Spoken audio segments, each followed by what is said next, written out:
Restaurant ఓనర్లందరికీ శుభవార్త. Restaurant billing software కోసం చూస్తున్నారా? అయితే మీ బిల్లింగ్ సమస్యలను తొలగించి మీ ఆదాయాన్ని పెంచడానికి వచ్చేసింది బిల్చాంప్ POS. ఫ్రీ డెమో కోసం కాల్ చేయండి.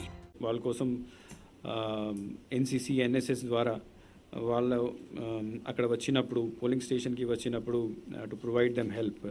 ఎలక్టర్స్ ఫిజికలీ హ్యాండిక్యాప్డ్ ఉన్నప్పుడు సక్షమ్ యాప్ ద్వారా వాళ్ళ రిక్వైర్మెంట్ని ముందుగా మనకు చెప్పొచ్చు. సీనియర్ సిటిజన్స్ తర్వాత ఫిజికలీ హ్యాండిక్యాప్డ్ ఉమెన్ కోసం సెపరేట్ క్యూ ఏర్పాటు చేయడం జరుగుతుంది. And chairs, shamiana, all these things will be arranged.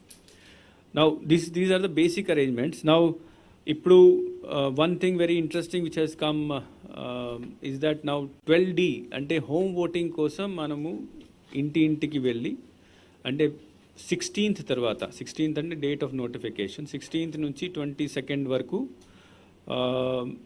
మేము 12D ఫామ్ అంటే హోమ్ ఓటింగ్ ఎవరికి కావాలని 85+ తర్వాత ఫిజికలీ హ్యాండిక్యాప్డ్ ఓటర్స్ ఎవరైనా ఉంటే ప్రతి మనిషి దగ్గర ఫిజికల్గా వెళ్ళడం జరిగింది. సో మనకు 2,11,000 85+ తర్వాత ఆల్మోస్ట్ 5,17,000 స్పెషలీ ఏబుల్డ్ పర్సన్స్ ఉన్నారు, మార్క్డ్ పర్సన్స్. సో వాళ్ళ దగ్గర ప్రతి మనిషి దగ్గర, ప్రతి ఓటర్ దగ్గర టీం వెళ్ళేసి వాళ్ళకి ఫామ్ 12D ఇచ్చే, ఫామ్ 12Dలోని వాళ్ళ కన్సెంట్ లేదా నో కన్సెంట్ అంటే they do not option yes or no అడగడం జరిగింది. అడిగిన తర్వాత వాళ్ళ సంతకం తీసుకొని వాళ్ళ ఫోటో తీసేసి ఆ ఆధారాలతో ఆర్ఓకి కన్సర్న్ BLO తర్వాత సెక్టర్ ఆఫీసర్ ఇవ్వడం జరిగింది. So out of 7,28,000 such total voters, only 28,500 voters have given option to come for to opt for home voting. So this percentage ఎంత అవుతుంది? 3%. So this is only 3% of the voters among 7,28,000 voters who had the option of home voting. They have exercised their option to go for home voting. So this is a sort of positive sign also, because everybody wants to participate in this festival of democracy. They want to come and vote in the polling station. That is one thing. Second thing, essential services kinda manaku 31,705 people. అంటే దీంట్లో fire services, రకరకాల services, essential services వాళ్ళు ఉన్నారు, electricity department. So 31,000 people have given their option for voting under the category of essential services. So వాళ్ళ కోసం సెపరేట్గా మేము will organise A voting through postal ballot. Apart from this thing,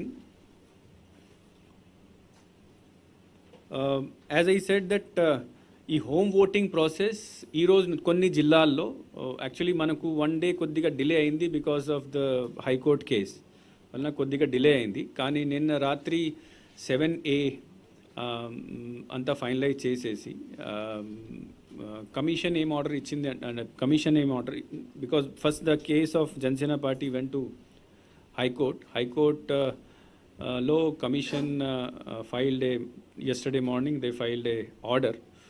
Order prakaram wherever Jansena party has fielded their candidates in parliamentary constituency ante Machilipatnam and Kakinada, akkada unna corresponding assembly constituencies lo evariki kuda this gaju glass symbol or glass tumbler symbol evariki ivakodudu independent candidates ki. తర్వాత wherever Janasena has fielded their candidates are contesting in the assembly constituency, దీనికి corresponding parliament కాన్స్టిట్యున్సీలో ఎవరికి కూడా ఈ గాజు glass ఇండిపెండెంట్కి registered పార్టీస్కి, అన్రికగ్నైజ్డ్ పార్టీస్కి అది ఇవ్వకూడదు. సో దీనివలన నిన్న కమిషన్ ఆర్డర్ ఇచ్చిన తర్వాత హైకోర్టు ఇది యాక్సెప్ట్ చేసిన తర్వాత కొన్ని ప్లేసెస్లో we had to change the symbol of some of the candidates. ఇది 7 పార్లమెంట్ కాన్స్టిట్యున్సీ, తర్వాత 8 అసెంబ్లీ కాన్స్టిట్యున్సీ, అంటే 15 సీట్స్లో 15 అసెంబ్లీ తర్వాత పార్లమెంటరీ కాన్స్టిట్యున్సీలో ఇది చేంజ్ చేయడం జరిగింది. సో క్యాండిడేట్స్కి నోటీస్ ఇచ్చిన తర్వాత కన్సర్న్ క్యాండిడేట్స్కి నోటీస్ ఇచ్చి పిలిచి వాళ్ళ సెకండ్ ఆప్షన్ వాళ్ళకి ఇచ్చి మళ్ళీ ప్రొసీడింగ్ ఇచ్చి తర్వాత ఫైనల్ లిస్ట్ ఆఫ్ క్యాండిడేట్ తయారైంది ఆ 15 ప్లేసెస్ సంబంధించి ఇక్కడ పంపించడం జరిగింది. తర్వాత నిన్న నైట్ వీ హ్యావ్